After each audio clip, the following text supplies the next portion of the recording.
Assalamualaikum warahmatullahi wabarakatuh. Halo teman-teman, perkenalkan nama saya Salma Kesa Azhara Zain dengan NIM 155. Nah, di video kali ini saya akan menjelaskan tentang kerangka kerja pembelajaran mendalam.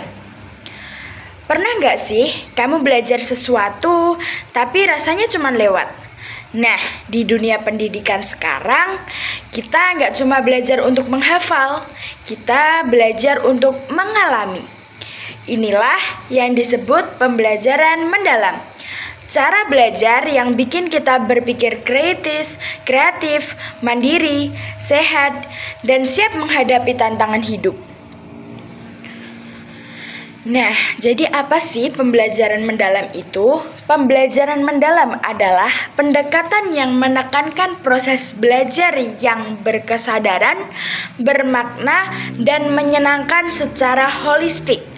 Fokus utamanya adalah membentuk profil lulusan yang tidak hanya cerdas secara akademik, tetapi juga berkarakter dan memiliki keterampilan hidup melalui pengembangan dimensi seperti keimanan, penalaran kritis, kreativitas, kolaborasi, dan komunikasi. A. Dimensi profil lulusan. Yang pertama ada keimanan dan ketakwaan terhadap Tuhan Yang Maha Esa. Keimanan dan ketakwaan kepada Tuhan Yang Maha Esa menggambarkan individu yang meyakini keberadaan Tuhan dan mengamalkan nilai-nilai spiritual dalam kehidupan sehari-hari. Sikap ini terlihat melalui perilaku berakhlak mulia, penuh kasih, dan bertanggung jawab. Profil ini menekankan keseimbangan antara pengetahuan, moralitas, serta hubungan yang harmonis dengan Tuhan, sesama, dan lingkungan. Yang kedua ada kewarganegaraan. Dimensi profil lulusan kewarganegaraan menggambarkan individu yang mencintai tanah air, menaati aturan, peduli dan bertanggung jawab terhadap masyarakat serta lingkungan.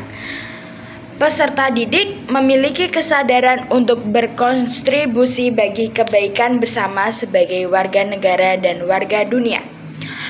Profil ini berlandaskan nilai-nilai Pancasila, tercermin dalam sikap menjunjung tinggi moral dan keadilan, menghormati hak orang lain, mencintai keberagaman, serta berkontribusi aktif dalam demokrasi demi kesejahteraan bersama. Yang ketiga ada penalaran kritis.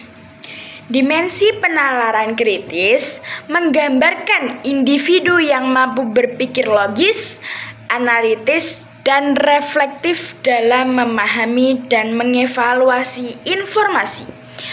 Peserta didik mampu menganalisis masalah, menilai argumen, mempertimbangkan berbagai sudut pandang, serta menghasilkan solusi yang rasional berbasis bukti.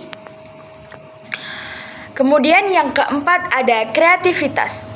Dimensi kreativitas menggambarkan individu yang mampu berpikir inovatif, fleksibel, dan orisinal untuk menghasilkan ide atau solusi unik yang bermanfaat.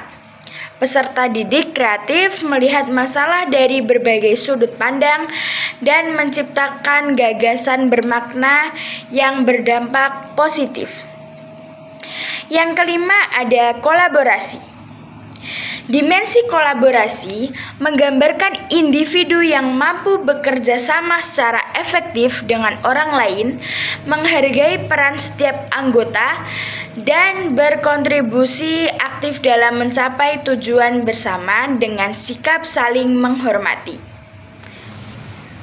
Yang keenam ada kemandirian. Dimensi kemandirian menggambarkan peserta didik yang bertanggung jawab atas proses dan hasil belajarnya, mampu mengambil inisiatif, mengatasi hambatan, dan menyelesaikan tugas tanpa bergantung pada orang lain. Mereka dapat mengelola waktu dan sumber daya dengan efektif, serta terus belajar dan mengembangkan diri sebagai pembelajaran sepanjang hayat. Yang ketujuh ada kesehatan. Dimensi kesehatan menggambarkan peserta didik yang menjalani gaya hidup sehat, memiliki kondisi fisik dan mental yang seimbang, serta mampu menjaga kesejahteraan diri. Mereka dapat hidup produktif dengan kesehatan optimal dan berkontribusi positif di lingkungan sosial. Yang kedelapan ada komunikasi. Dimensi komunikasi menggambarkan peserta didik yang mampu menyampaikan ide dan informasi dengan jelas serta berinteraksi efektif dalam berbagai situasi. Mereka dapat berbagi dan mempertahankan pendapat, menghargai berbagai sudut pandang, dan membangun hubungan positif untuk menciptakan pemahaman bersama. B. Prinsip pembelajaran. Prinsip pembelajaran menjadi landasan penting yang memastikan proses belajar berjalan efektif. 3 prinsip utama yang mendukung pembelajaran mendalam adalah berkesadaran, bermakna, dan menggembirakan. Ketiga prinsip ini saling melengkapi dalam membangun pembelajaran mendalam bagi peserta didik. Nah, tadi 3 prinsip pembelajaran. Ada yang pertama, berkesadaran. Berkesadaran adalah pengalaman belajar ketika peserta didik aktif, mampu mengatur diri dan memahami tujuan belajar, sehingga menjadi pembelajaran sepanjang hayat. Yang kedua, ada pembelajaran bermakna. Pembelajaran bermakna adalah pembelajaran yang mengaitkan pengetahuan dengan kehidupan nyata, sehingga peserta didik dapat menerapkannya, memahami perannya, serta menumbuhkan tanggung jawab dan kepedulian sosial. Yang ketiga ada menggembirakan. Pembelajaran yang menggembirakan menciptakan suasana belajar yang positif dan menyenangkan, sehingga peserta didik termotivasi, aktif, dan mudah memahami materi. Pembelajaran memenuhi kebutuhan dasar peserta didik dan dilakukan melalui pikiran, hati, rasa, dan raga untuk membentuk manusia seutuhnya. Selanjutnya yaitu yang C, pengalaman belajar. Pembelajaran mendalam memberikan pengalaman belajar melalui memahami, mengaplikasikan, dan merefleksi.